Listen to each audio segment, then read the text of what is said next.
for not only promoting education in Pakistan, but for also innovating and for bringing in new modules. Last time we were here, Introduction to Pakistani Law was introduced as a module in the LLB course. And as we just spoke about technology, I think this is a hallmark of University of London, that we have seen great improvements and innovations over the years. There is great focus on research and development. And we see improvements with every passing year, and not only with regard to the UOL program in Pakistan, but the world over. We were very fortunate that when I was studying as a law student, we had a very distinguished faculty. The teaching centers in Pakistan matter a lot because they are your ambassadors, they are your representatives in Pakistan. So it's very, very important because the coursework is there. There is a lot of focus on research and development. There's a lot of focus on imparting education. So the faculty also matters, and one must focus on the faculty. And I stand here before you as a proud alumni because this degree from the University of London not only helped me enhance my capabilities, but in the different professions that I've been, from a lawyer to a civil servant to a minister now, it has greatly helped me in serving my people and serving my country and serving my community in Pakistan. So I remain grateful, and I assure you on behalf of the government of Pakistan that whatever we can do to promote these programs further, we are at your beck and call, and a lot of work is already being done by the Pakistan Bar Council, by the British Council, and also by the government of Punjab, the government of Pakistan. We really need to do some hand-holding of the local institutions as well in order to improve the quality of education in Pakistan. And you've set some very high standards, which are very hard to meet. But I think there should be an outreach program, which you're working on already. And you would always find us one step ahead in promoting these programs. And it's been a very short stay for you, Phil, in Pakistan. And I hope that you will be able to come again with more time on your hands so you can witness what Pakistan is actually about. Because seeing is believing. And being in Islamabad, surrounded by the serene beauty of the Magala Hills, I think it's one of the best capitals that you would ever visit. So next time when you come to Pakistan, I would encourage you to visit other cities and see the resilience of our people and see the culture and traditions that we hold so dear. And at the end, I would not take much time.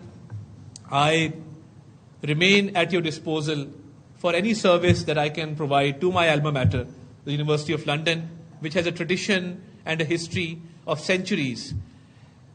And thank you very much for organizing this gathering.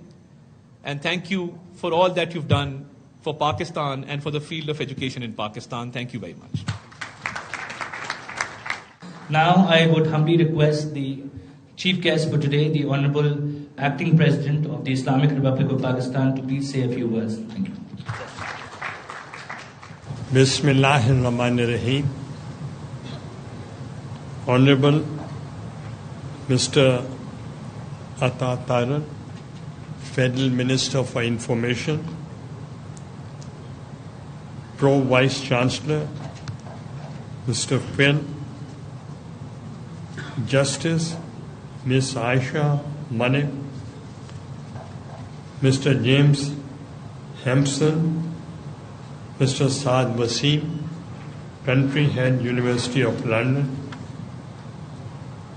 the University of London Regional Head for South Asia, Professor Phil, Pro Vice Chancellor, esteemed members of the University of London delegation, members of the Parliament, and distinguished ladies and gentlemen, Assalamu alaikum.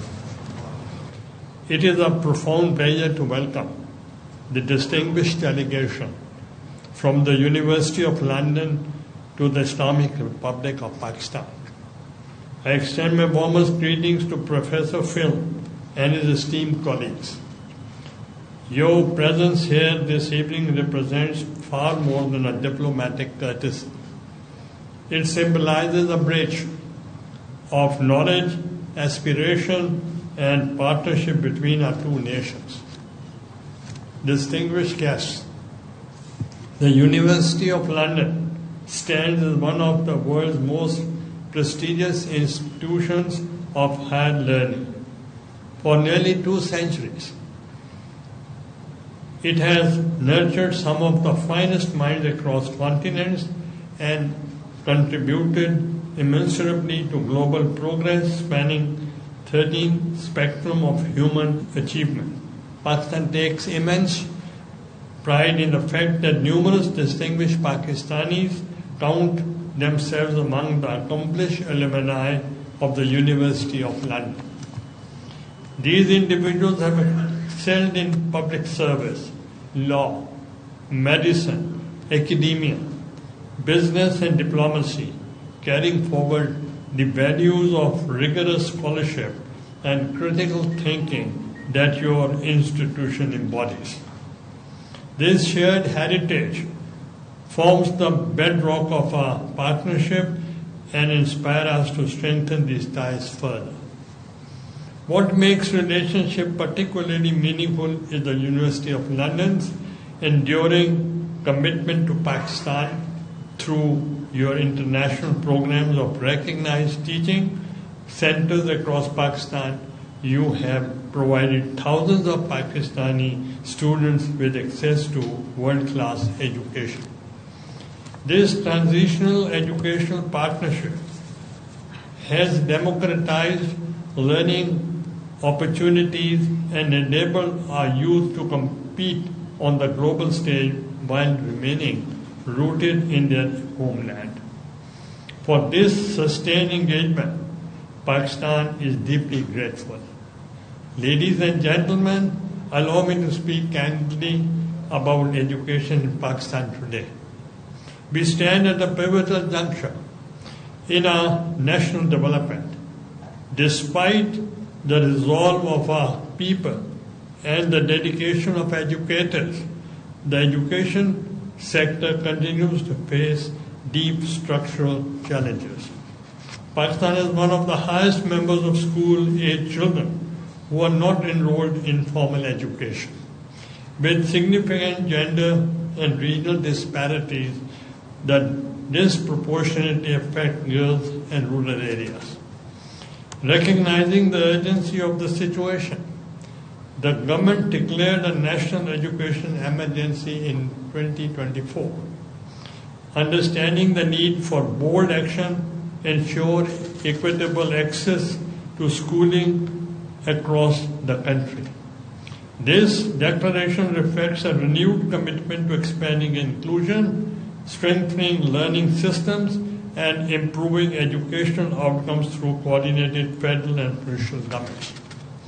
The National Education Policy Development Framework 2024 lays out a comprehensive roadmap of systemic reform, emphasizing access, quality, and flexibility across all levels of education. Federal initiatives such as the Benazir Talimi Wazaif program have provided conditional support to millions of children to encourage continued participation in education.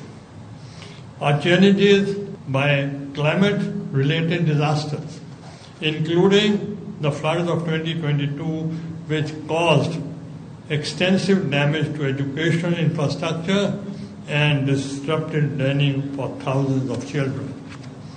The experience of such shocks has reinforced the need to build more resilient and adaptive education systems capable of withstanding environmental and social disruptions. Honorable guests, I have had the honor of serving Pakistan in various constitutional roles over several decades, including as a federal minister Speaker of the National Assembly and Prime Minister across these responsibilities, education remained a central national priority. During the period steps were taken to expand access to higher education, strengthen scholarships opportunities, and promote academic freedom as a cornerstone of knowledge-based society. The establishment of new institutions, including the University of Swat, reflected our conviction that education is the most effective response to conflict, extremism, and underdevelopment. As Chairman of the Senate of Pakistan since 2024 and presently serving as acting President, I remain firmly convinced that the education diplomacy is among the most enduring instruments of international engagement. Unlike political arrangements that may change with time, educational partnerships create lasting human connections rooted in shared values, mutual respect, and exchange of knowledge. The Senate of Pakistan has consistently exercised its legislative and oversight mandate to advance education through focused deliberation on access, quality, and governance. The Senate जाने इस्लामाबाद में शाजिया मरी news conference कर रही हैं, आपको एक बार फिर से सुनवाते हैं। सरहद वायलेशन कर रहे हैं, आइन की भी वायलेशन कर रहे हैं और लोगों के साथ भी आप बहुत बड़ा जुल्म कर रहे हैं। कराची शहर में गैस नहीं है। कराची शहर की बड़ी बातें होती हैं ना जी, कराची को पीपल्स पार्टी को लेकर आपने सुबह से लेकर शाम तक बीन बजानी होती है, लेकिन गैस भी कराची मांगता है। आज कराची में एक आपकी मॉडर्न सिटी है, आपका मेट्रोपोलिस है। पूरे मुल्क में अगर कोई मेट्रोपोलिस है तो वो कराची है। आप माने, जिसको नहीं अच्छी लगती है वो बात, मैं उसका इलाज नहीं जानती क्या होना चाहिए, लेकिन there is only one metropolis of Pakistan and that is Karachi. That is the economic hub of the country. आप पीपल्स पार्टी को हर बार तनकीद का निशाना बनाते हैं, 100 बिस्मिल्लाह बनाए, हम मुस्कुराते हुए आपकी तनकीद का जवाब देंगे जो नाजायज भी होगी, लेकिन कराची को गैस चाहिए। आज कराची में भी गैस नहीं है, चूल्हे बंद है वहां। मतलब ये हद हो गई है। और जो बड़ा जुल्म है कि गैस की पाइपलाइंस बिछा दी गई हैं कि जी हम पाइपलाइन बिछाएंगे, इंफ्रास्ट्रक्चर होगा तो गैस देंगे इस इंफ्रास्ट्रक्चर में। वो इंफ्रास्ट्रक्चर बन गया है, पाइपलाइन बिछ गई है, रोड काट कूट के तोड़ फोड़ करके आपने वो कर दी है, लेकिन आज फिर भी आपने पाइपलाइन में गैस नहीं दी है। गैस नहीं आ रही है, नेचुरल गैस से महरूम है कराची जैसा शहर भी। तो आप दही इलाकों की, अर्बन रूरल एरियाज की, रूरल ड्वेलिंग्स की आप हालत सोच सकते हैं कि क्या होगी। अफसोस के साथ कहना पड़ता है कि यहां टोटल प्लानिंग का फुकदान है, टोटल प्लानिंग का फुकदान है, ये एम्पैथी का फुकदान है। और मैं ये प्राइम मिनिस्टर साहब से मैं अपील करती हूं, मैं उनसे इल्तिजा करती हूं कि खुदारा लोगों को उनके जो राइट्स हैं, उनके जो जायज हुकूक हैं, उनकी जो जायज सहूलियात हैं, जो उनका हक है, उससे खुदारा उनको महरूम ना किया जाए। मैं पाकिस्तान पीपल्स पार्टी के सेक्रेटरी जनरल को अब कहूंगी, रिक्वेस्ट करूंगी कि वो दीगर चंद मौज़ूआत पर भी बात करें। बहुत शुक्रिया। थैंक यू शाजिया बीबी और मेरे मीडिया के दोस्तों, अस्सलाम वालेकुम। खबर आपको दें, जस्टिस मोहसिन अख्तर का हाई कोर्ट के प्रैक्टिस एंड प्रोसीजर रूल्स से मुताल्लिक बड़ा हुक्म। प्रैक्टिस एंड प्रोसीजर रूल्स 48 घंटों में हाई कोर्ट की वेबसाइट पर अपलोड करने का हुक्म। इस्लामाबाद हाई कोर्ट और डिस्ट्रिक्ट